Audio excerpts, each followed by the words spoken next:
I'm Julia McCarthy, Senior Program Officer with the New York Health Foundation. Before we get started, here are a few housekeeping items. First, we'll be recording this webinar and a recap with the links to the recording and other materials will be circulating afterwards. People always ask that, so just one more time, there will be a recording of this webinar and we will share it afterwards. Video and audio are disabled for attendees today, but we invite you to use the chat box throughout the event to share questions. So really would love questions, want this to be interactive, please put them in the chat. And finally, we have closed captioning for those of you who'd like to use that feature, and you can click to find it in the top right corner. So today we're here to talk about the Good Food Purchasing Program. I'm honored to be joined by three guests who will help us better understand the challenges that municipalities face purchasing better quality foods, as well as the potential programmatic and policy actions that exist to reduce the barriers. I'm going to start with a quick round of self-introductions. So Rivka, I'll turn it to you. Thanks, Julia, and hello, everyone. First, I definitely want to say thank you, Julia, and the New York Health Foundation for inviting me to this panel. I always appreciate an opportunity to be in conversation with these amazing partners of mine. My name is Rivka Getachew, and I'm the director of the New York Good Food Purchasing Program campaign, both New York City and New York State's campaigns. I'm currently based in New York City, where I work with community food advocates, where our mission is to advocate for and utilize high-impact food policies that ensure that all New Yorkers have access to healthy, affordable, culturally appropriate foods, of course, within an equity-centered food system. All of our program areas, ranging from our work advocating for healthy school meals on both the city and state levels to our campaign to advance the Good Food Purchasing Program and values-based food procurement, are guided by the strength and the breadth of our phenomenal coalitions. Thanks so much, Rivka. We're delighted to have you. And next up, we also have Kristen. Hi, thank you so much for having me. My name is Kristen Kessler. My pronouns are she, her. I lead food and nutrition projects for the city of Kingston in New York's Hudson Valley. So that looks like some of our grant-funded programs, as well as our community-based coalitions to help make the city of Kingston a healthier place to live.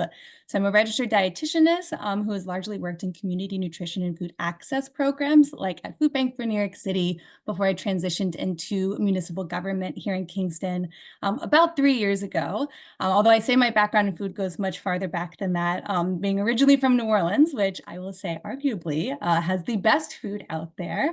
Food is something that is so much more than just the nutrition that I learned in school about it. Food is love, food is community, food is our environment, food is everything. So that's why I'm really excited to be here today to talk about those complexities and nuances in our food choices and in our food purchasing through the Good Food Purchasing Program and values-based procurement. Well, Kristen, you know that my family is also from New Orleans, so I'm not going to fight you on best food, from Louisiana. Eat everything that doesn't eat us first. And finally, last but not least, Mark Eisman. Thanks, Julia. My name is Mark Eisman. I'm a senior attorney at the Natural Resources Defense Council, NRDC, which some of you might know is a national and even international environmental group. And we've worked on food and agriculture for many years in different areas, both in the region and around the country. For the past decade or so, we've been focusing on one strategy, which is to build up our regional food systems, make them sustainable, healthy, and equitable. And we've worked here in New York with many of the stakeholders that you hear about today. We believe that procurement is an excellent tool for transforming the food system. Thank you. Mark, you forgot to mention the part of your resume that you're my former boss. All right. Your review at the end. Okay, so we're going to start the panel off with Rivka. Just to give us sort of a broad overview. Rivka, you lead, as you said, the New York Good Food Purchasing Program campaign. And can you tell us, what is GFPP? Why are we here today? And why should New York consider implementing this program? Yeah, absolutely. So for some context here, I'm going to take a quick step back to just give a national overview just so that we have some grounding for the conversation. The Good Food Purchasing Program itself is the first procurement model in the country to support 6 food system values in equal measure. And it really does transform the way that public institutions purchase food. So really quickly, when I say public institutions, I mean any public entity that's using public dollars, public taxpayers' dollars to buy food. So we're talking about schools, hospitals, jails, homeless shelters, senior centers, and beyond. And the idea is that the program itself works to create a transparent and equitable food system built on these 6 food system values, again, in equal measure. So that's equity, accountability, and transparency, local and community-based economies, community health and nutrition, valued workforce, animal welfare, and environmental sustainability. And collectively across the United States, there are a whopping over 70 public institutions in 27 cities and counties, which collectively represent a combined annual food budget of more than $1.1 billion. So tremendous potential. These institutions are enrolled in the program and are working together to drive structural change for a more just and sustainable food system. And the central question I like to make clear that we, and by we I mean advocates, institutional leaders, government officials, that are asking with the Good Food Purchasing Program is how can responsible procurement within city and state agencies help to build a more ethical, fair, sustainable, and resilient food system that truly meets the needs of our entire food system and our communities. The Good Food Purchasing Program also, I should say, is managed by the Center for Good Food Purchasing, which is one of our partners, and works towards the end of leveraging the power of the public dollar to create a transparent and equitable food system that prioritizes the health and the well-being of our people, animals, and our environment. More technically, the program is a framework that's built on a scoring system where institutions and agencies are essentially scored, essentially given a report card of sorts that they can use to strategize and give them a sense as to how well they meet or align with the values of the program. And ultimately, these participating institutions or agents and agencies are provided with a comprehensive set of tools, technical support, and an array of resources to support these public institutions in shifting over time towards a values-based food procurement model. And here in New York, we have such a rich agricultural and food community across our New York food system and our regional food system. This, I'm sure, is something that's known by everybody that's attending this panel today. And the Good Food Purchasing Program is really a tremendous opportunity to ensure that these public institutions in New York City, in Ithaca, in Syracuse, in the Adirondacks, in Buffalo, and beyond, in Kingston, are utilizing the tremendous potential of those purchasing dollars to go towards the wonderful farmers and food producers that we have right here in our backyard. For some quick context, we spend about $500 million on food just in New York City alone, across over 230 million meals that are spent annually. In Buffalo, another big city, there are over 13 million meals that are served. $13 million that are spent annually just in Buffalo public schools. So we have a tremendous purchasing potential here in New York State when done collectively. And the Good Food Purchasing Program is a method, a tool for these public institutions to preference these suppliers to make sure that they're feeding our New York communities. Ribka, that all makes sense. So you outlined that there's, environmental impacts, labor impacts, health impacts. I mean, first of all, your ability to cite off those facts so quickly is so impressive, but it makes sense to me. And so I guess I'm going to turn this question over to Mark. If there are all these benefits to the program, then why aren't towns and cities across New York State buying food that is local, that is healthy, that is, justly produced?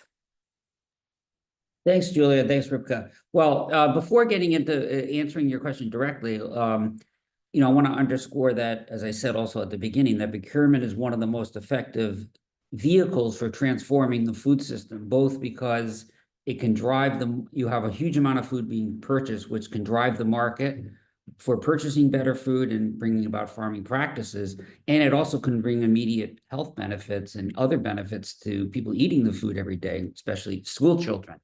To your point, Julia, it's not always obvious, but in this case, there's a need to change these to allow this kind of transformative work to take place. Each state is different, has a different set of laws regarding what can be purchased, and what might work in Europe might not work in the United States.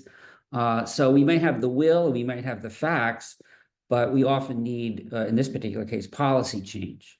Now, with respect to New York, all goods and services that municipalities buy is governed by state law, not just food. This power stems from a longstanding legal doctrine in the United States that there's no inherent right of local self-government. All cities and towns are considered creatures of the state. And so local powers are governed by state constitutions and by legislative actions. So since the here in New York, local governments have been required to procure goods and services in accordance with competitive purchasing requirements. Prior to 1953, about 70 years ago, there was a hodgepodge of different laws that were then consolidated into one set of laws in 1953. And the reason for that was to guard against local favoritism, corruption, to make sure that goods and services were being purchased at the lowest possible price, again, largely to prevent corruption. And so state law is what governs what New York City and other cities. And for much of the last 70 years, it's been what is often referred to as the lowest responsible bidder, the lowest bid that you can get. And the court systems have strictly interpreted that. So if cities try to give a contract to someone that might have a slightly higher bid, it's all on. And localities cannot pass laws that go beyond what the state has already authorized. And the federal government preempts state law. So cities can only go as far as the state allows, and states can only go a law sometimes as far as the federal laws, or at least they need federal laws. So as I mentioned, for many decades, lowest responsible bidder was the way we had to purchase things. About 12 years ago, the New York State Legislature amended that 1953 law to allow municipalities to use another method for buying food and other goods, which is sometimes referred to as best value. And best value, sort of think of, if you're buying a lawnmower, it may not be the cheapest lawnmower is necessarily the best one. You may want one that can last a little bit longer, has a good company, has a good service record. And so it's a more sophisticated purchasing process. But even in that amendment 12 years ago, it's still largely based on economic factors: reliability, cost, efficiency, lifespan. So it didn't take into account necessarily some of the issues that we're talking about today. For example, sustainability, labor practices, animal welfare. There are a few exceptions to this, both lowest bidder and best value, that are instructive in thinking about this bill. And there are some general exceptions for emergencies or professional services. If you're hiring a lawyer or doctor, you don't necessarily have to do lowest bidder. But one is there was a law passed that allows municipalities to pay 10% more if they're buying recycled paper. And that's been in part of New York State law, and that allows municipalities. So that's a precedent for what we're trying to do in this bill. There's also another provision that allows localities to buy only New York, to basically specify they only want to buy New York. And that allows them a little bit more flexibility, but it may not necessarily bring the cost down. So the bottom line is that right now, law, you have two ways of doing it: lowest bidder or this best value.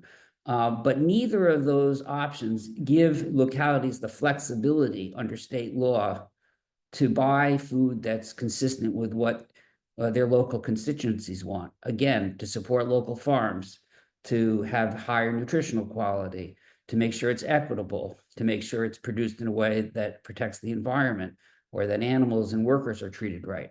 And that's why we need the Good Food Bill to amend that state law to allow municipalities that flexibility.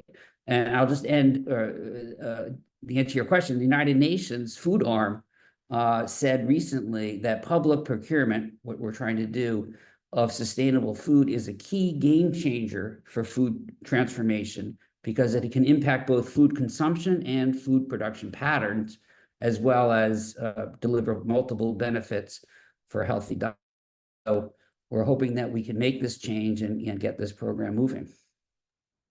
Thanks so much, Mark. That's really helpful. So, Kristen, if state law is a barrier to preventing municipalities from implementing GFPP, how do you work within sort of existing law to find ways to move towards more equitable values-based procurement? Yeah, I feel like I just learned so much from Mark, actually, explaining all of that. So I've learned something as a panelist, but also, so state law, it sounds like can definitely be a barrier, and it's something that I'm familiar with and working with our partners. What's also a barrier is not actually purchasing a lot of food. So I share that because as the city of Kingston, we are only a city of 24,000 people. We're a relatively small municipality. So, even though in learning about the Good Food Purchasing Program and learning about the ideas of values-based procurement and seeing how that reflected the values in our community, Ribka mentioned that New York is very agriculturally rich. I will talk about all of the beautiful farms and food businesses that we have in the Hudson Valley all day long. But as a city, we don't do large food procurement. We don't do any sort of food procurement that is above this $20,000 threshold that would require us to go out for bids.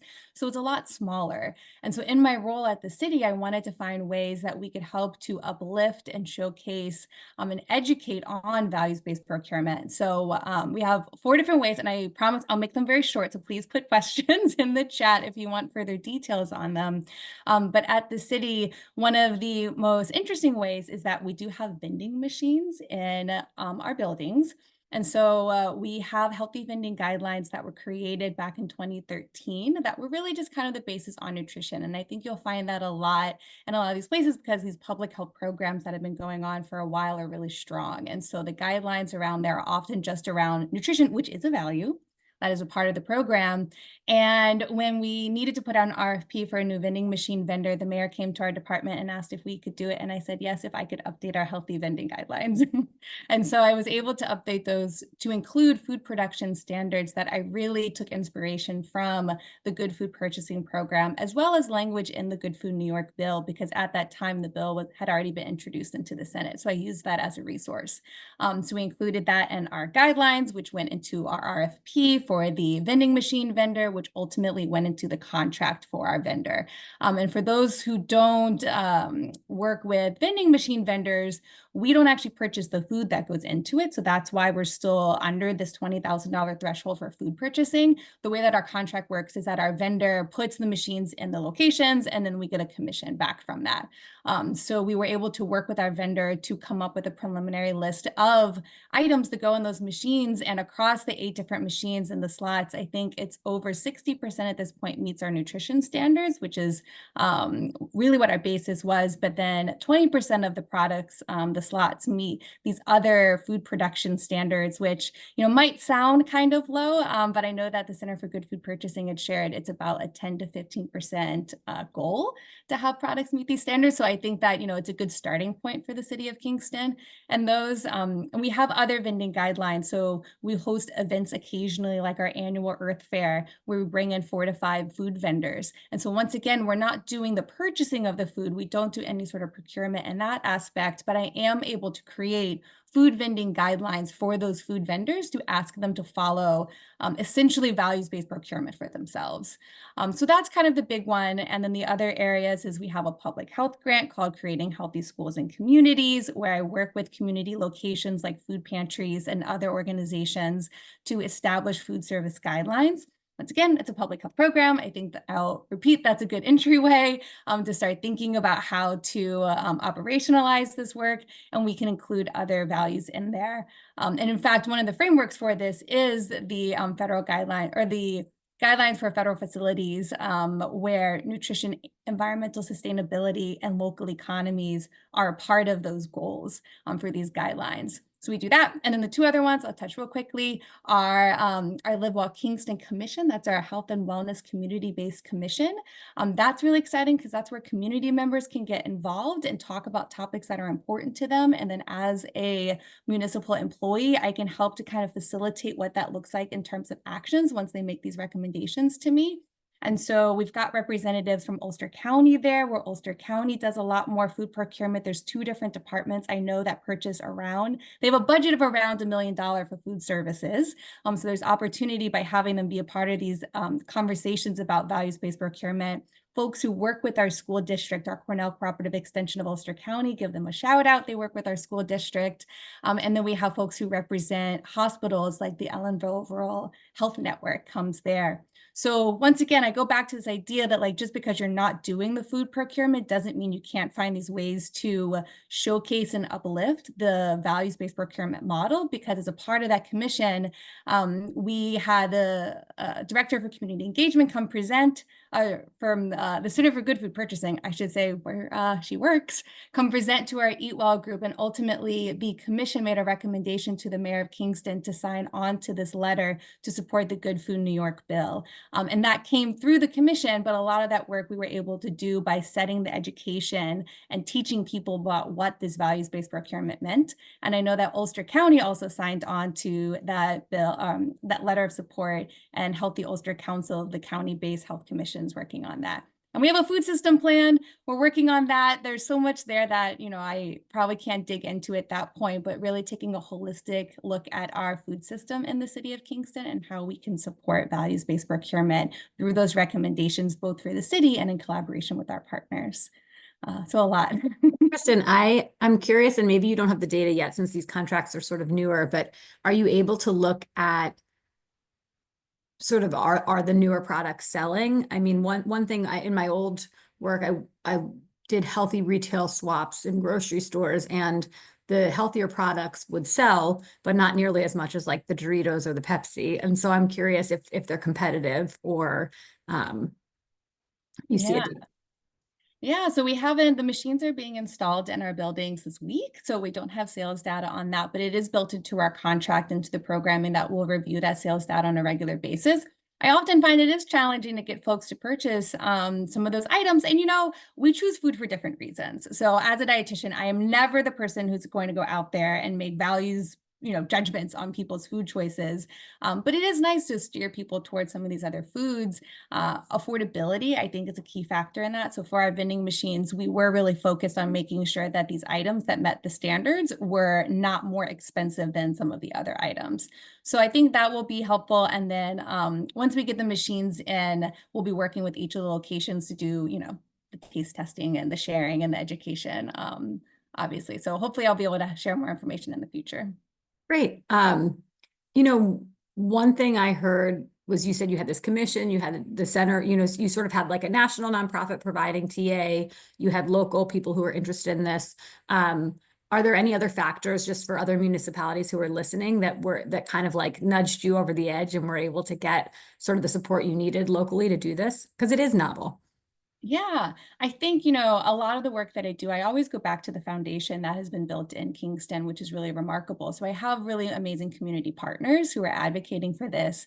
In terms of updating the healthy vending guidelines, you know, that was something that those guidelines had been adopted by our Common Council in 2013. And I was working with the mayor to update them. And in general, the mayor, you know, our mayor, Mayor Noble, is really supportive of the work that we do.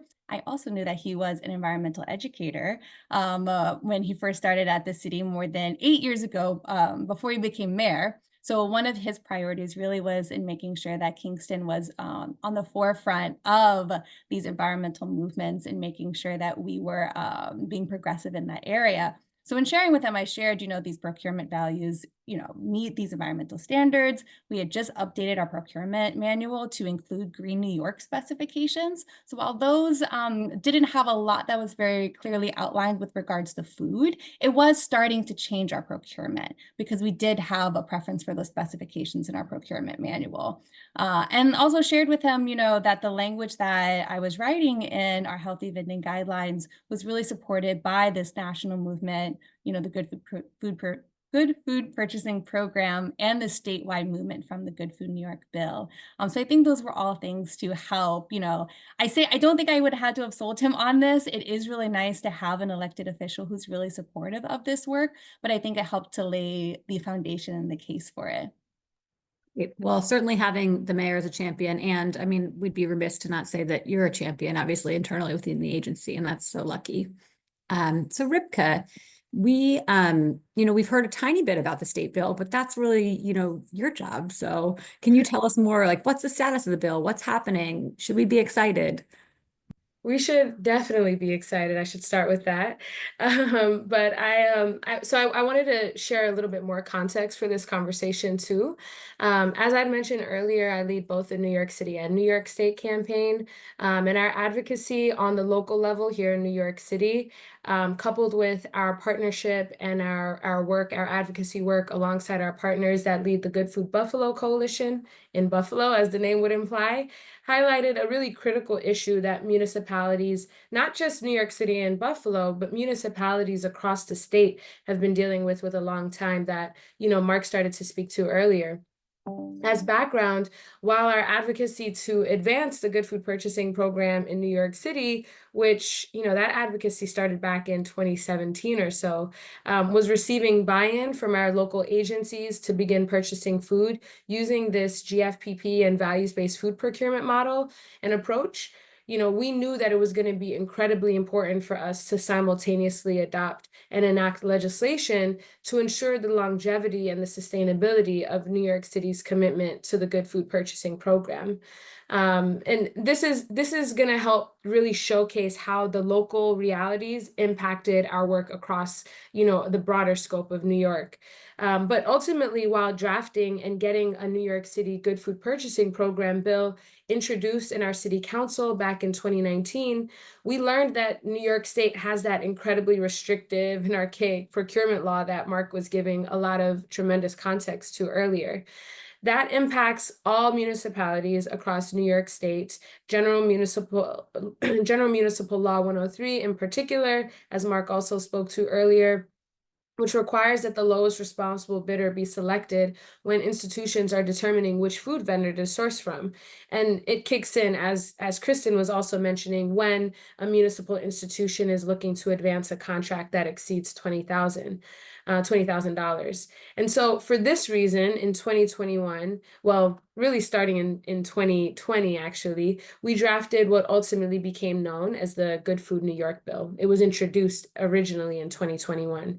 But I think it's important to pause for a quick second to just convey who I'm talking about in more material, from a more material perspective.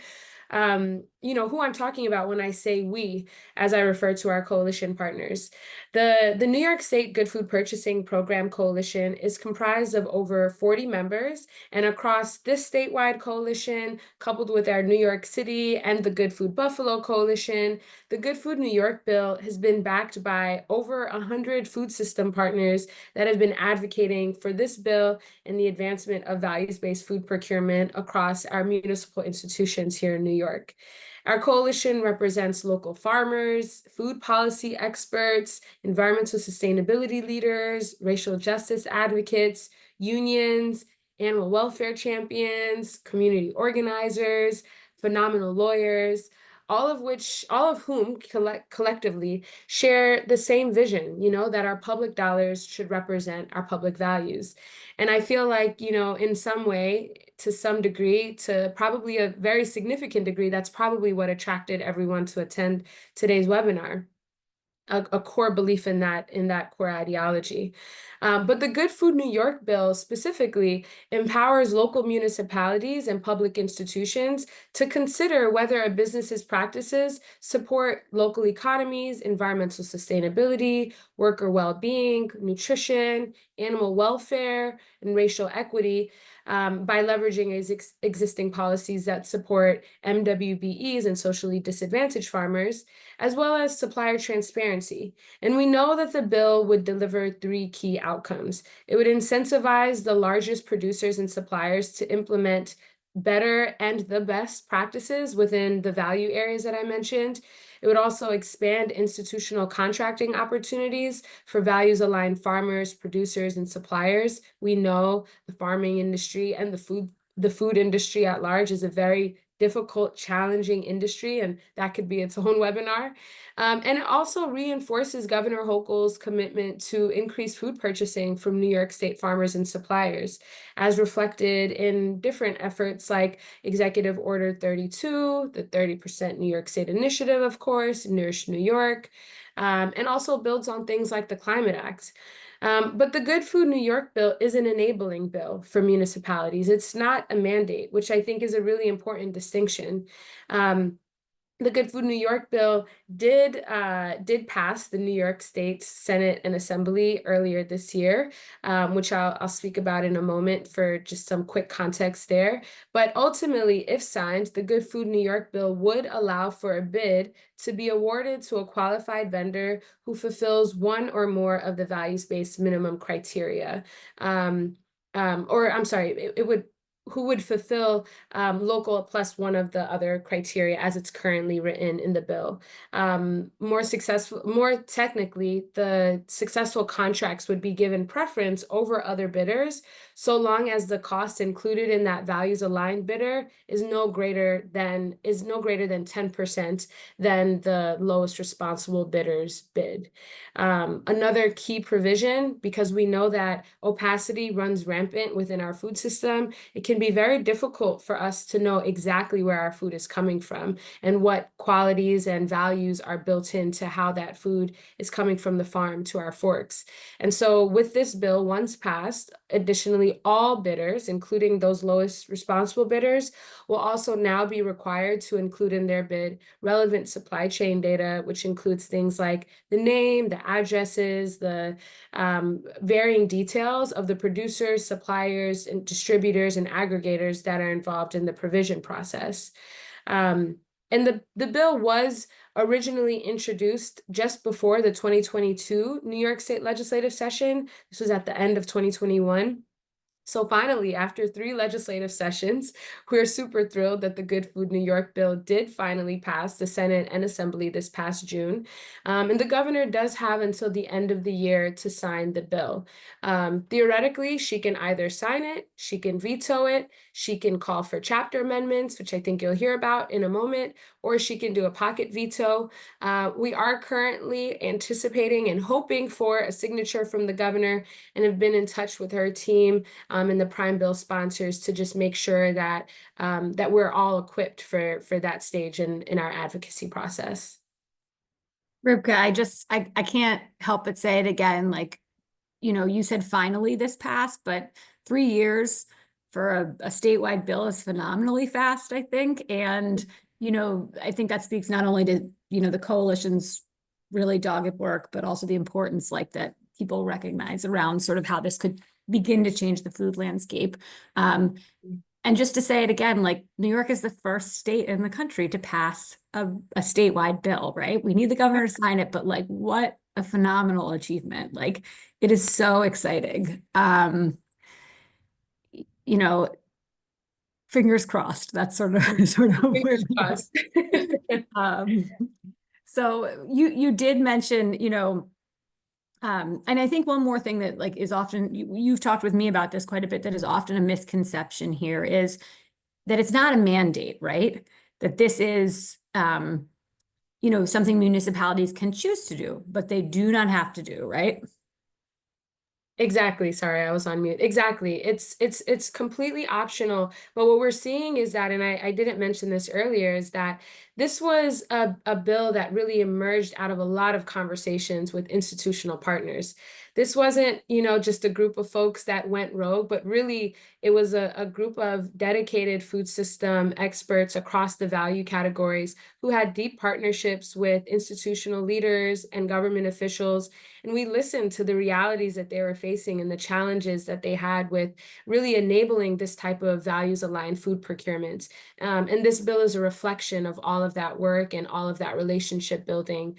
And yeah, it's completely optional and really does rely on municipal leaders and institutional leaders to really build the will to shift the paradigm. And this is the direction that our food system is moving. So it's frankly just time for institutions and other leaders to get on board, and does require a lot of organizational support.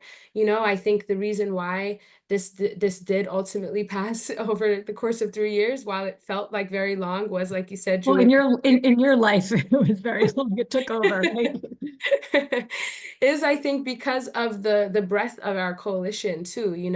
There were a lot of folks who brought their full range of expertise, and I think to advance this even more across municipalities, I think it's going to really take a lot of partners in those municipalities to really build that will with their local elected officials, with those institutional leaders, to really to get them to understand why this is important and why this is important today.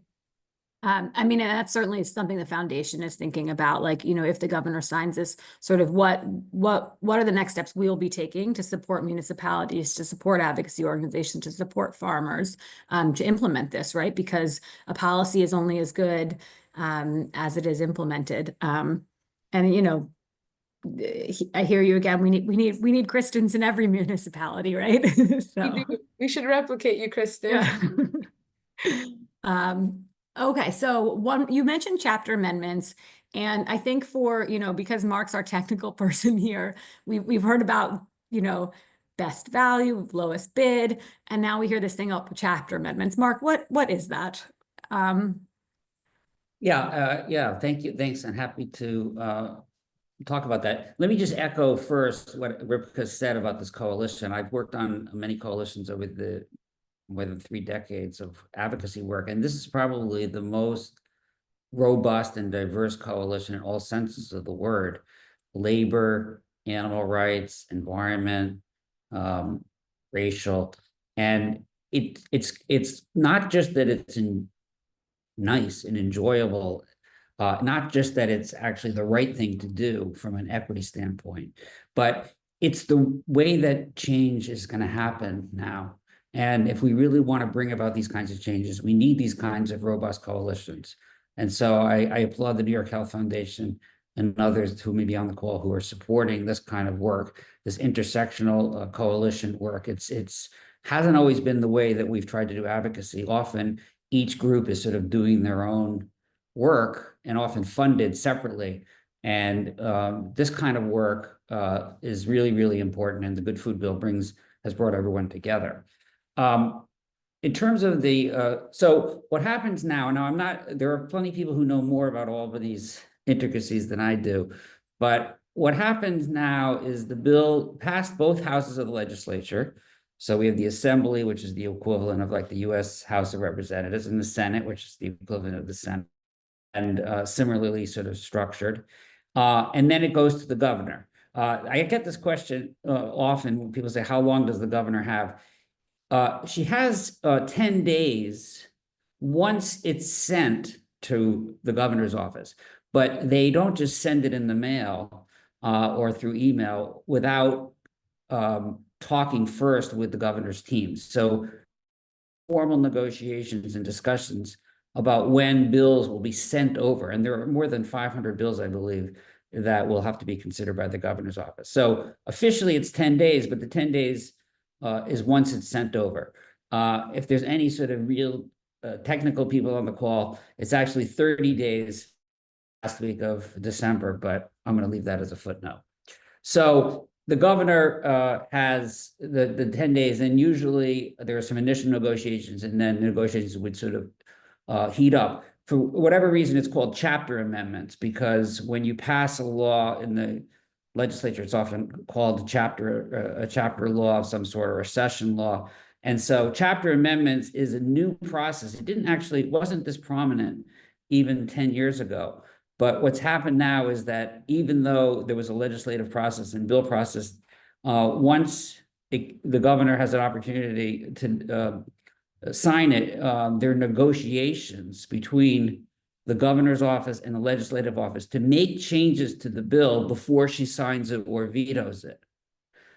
So very often what happens is there's these discussions both during and after the period where it's sent over, and then the legislature agrees to make changes to the law before she'll sign it. That's called chapter amendments. And I think historically changes, things that just, even everything from typos to small, tiny things.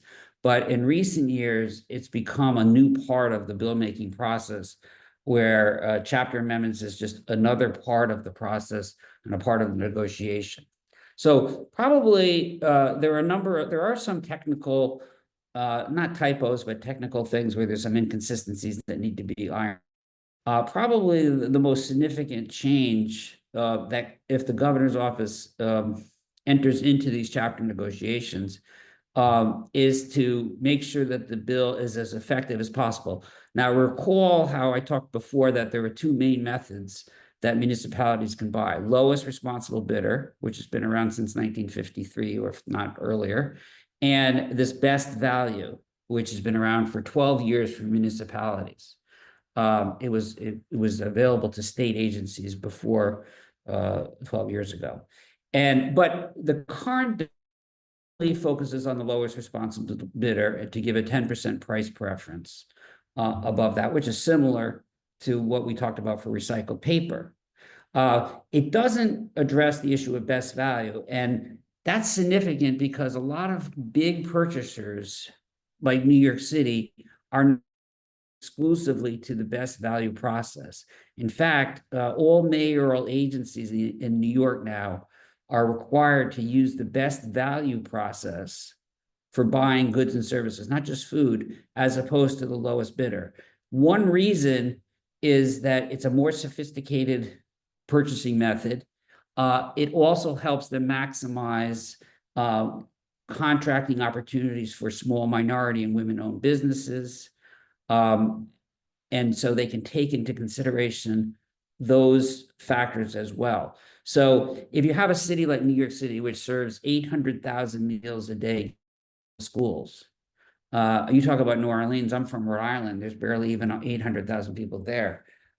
So if they're spending that much money and they're using this best value process, which is a more sophisticated, it's important to make sure that the final bill, if we can do it, incorporates sophisticated process as well, which is how New York City and more municipalities will move.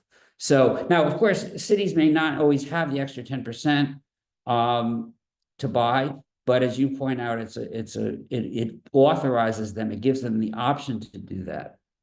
And so that's sort of a short version-ish of sort of what happens next in Albany and the chapter amendment process.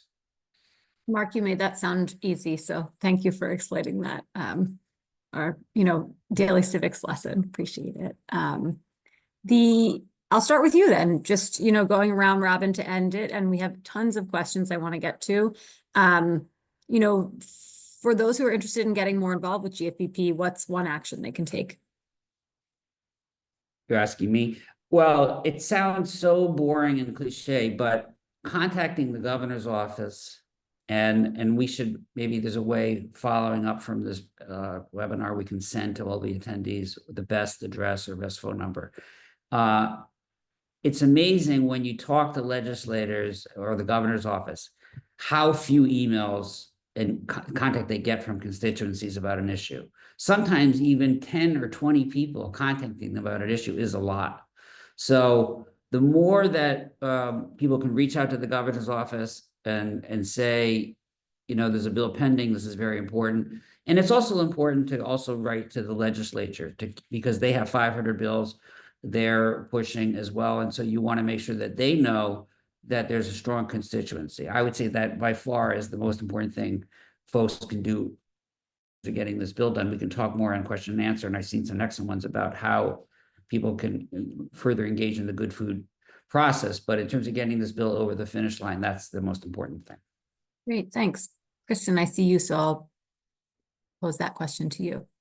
Yeah, of course. I think that, for people who are working in a space where you don't do high value food procurement, so you might not be as impacted by this, you still can support and uplift values-based procurement. I think in Kingston, what I found was that people were already supporting these values just in other ways. So what was really helpful with the good food purchasing framework was to bring that to our community meetings and say, hey, there's this framework that's out there that really is reflecting back what you're already telling me. People were interested in supporting from our local farms in the Hudson Valley. People were interested in the environment that was really important to them, in nutrition, in the valued workforce, in animal welfare and equity. All of those things they were already interested in.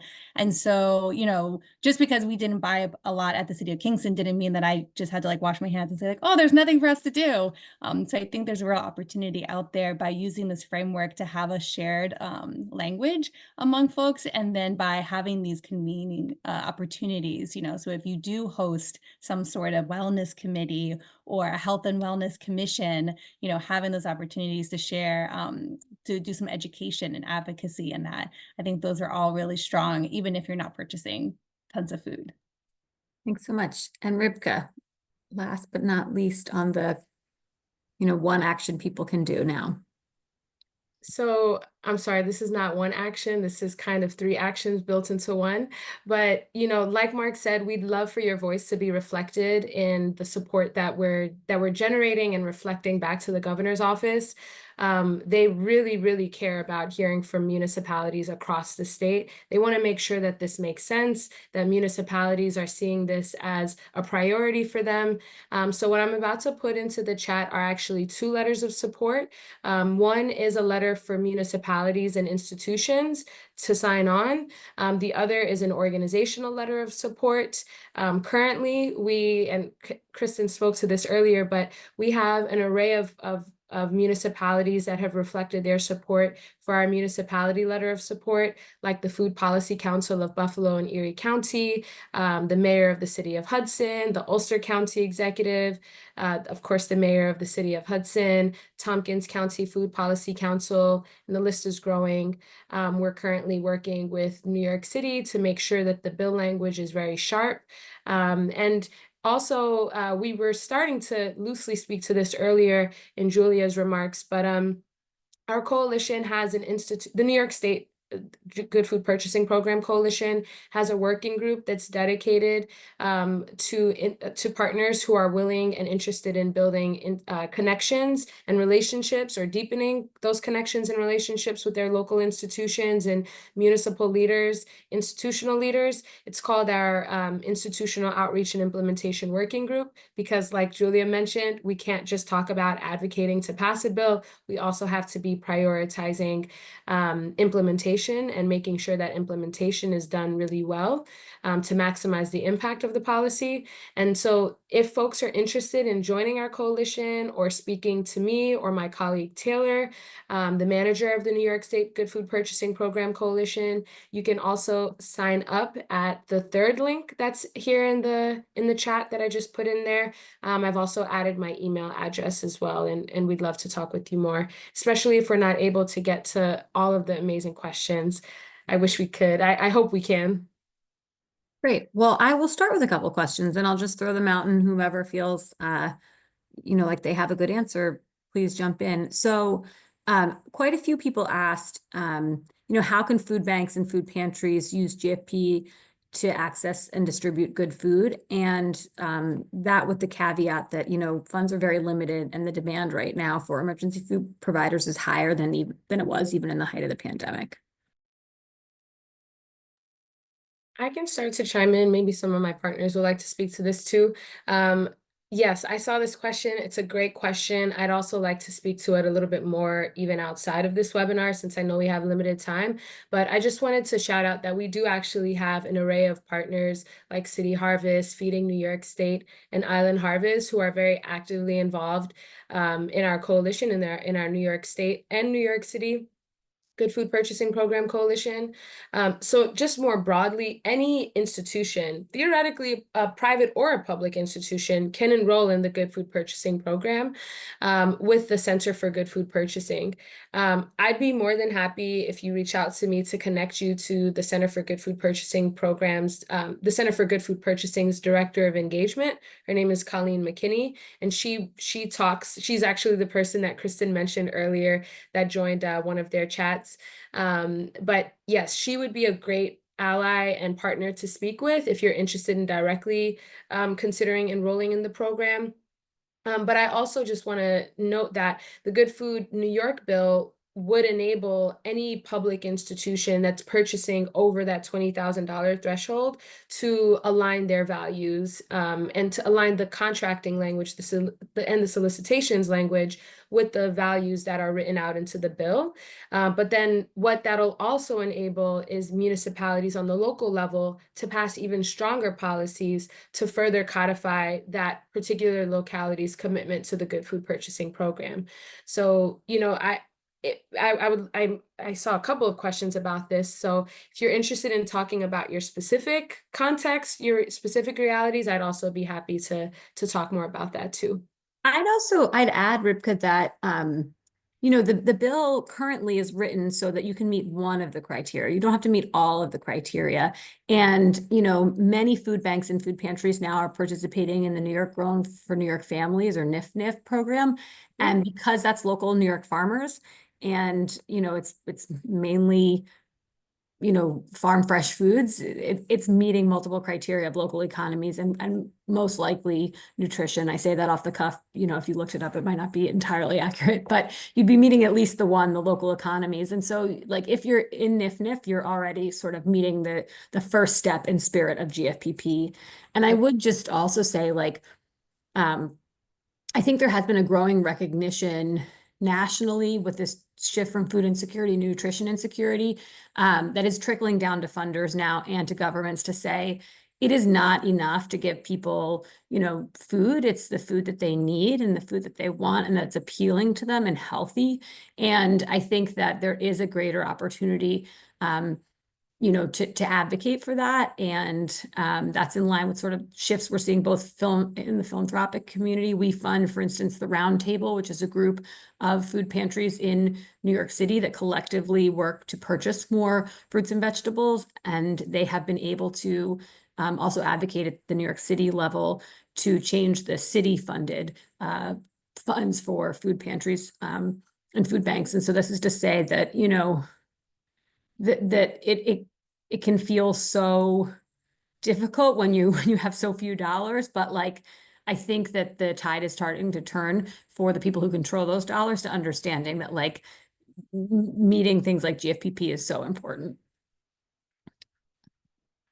Yeah, Julie, I was just going to add. Oh, go ahead, Kristen. Yeah, I'll add two quick things there, because next Monday, I know, is the New York State Council on Hunger and Food Policy meeting. And so that is something that I'm not a part of that council, to be clear, but anyone can attend. So they give a lot of updates on things that are happening at New York State. So I always encourage my partners to attend that. And there is the Alliance for a Hunger-Free New York that really works to advocate for not just food for people, but for this, like, nutritious, higher quality food. So there are some other coalitions out there, I think, that can help support this. Julie, I was just going to underscore again a point that Ribka and others made. So this covers officially political subdivisions, which is defined as including municipalities, but also school districts and certain kinds of government districts. If you're in the private sector and you have private funding, this bill wouldn't cover you. You have a lot more latitude to use private money to want to do it, and a lot of there are institutions that have adopted the good food principles, and they should do that. But as I mentioned before, if you're receiving if you're a political subdivision, which is an awkward term, in New York, or you're receiving using state monies or federal monies, then you have these restrictions under procurement laws. So it really depends on what kind of entity you are. And again, if you're private, you have a lot more flexibility. Mark, I'm going to skip the question about home rule because we only have a few minutes left, and I feel like that could take us. But you may get an email from someone later about home rule. I mean, I can answer that question in 30 seconds. Okay, great. Okay, then. Home rule, you know, basically, as I said earlier, there's no inherent self rule. The U.S. Constitution doesn't talk about localities. So basically, you're given whatever powers are given to you by the state, and so under home rule, there are certain powers that have been given to localities. I won't enumerate all of them. But this particular area of procurement has not been allocated, meaning state law does govern purchasing. So it just, the home rule doesn't, the way that often people think about it, doesn't trump the state laws in this particular case. There are many things that municipalities can do and haven't been granted authority on. In this one, it's clear that the state laws govern local purchase.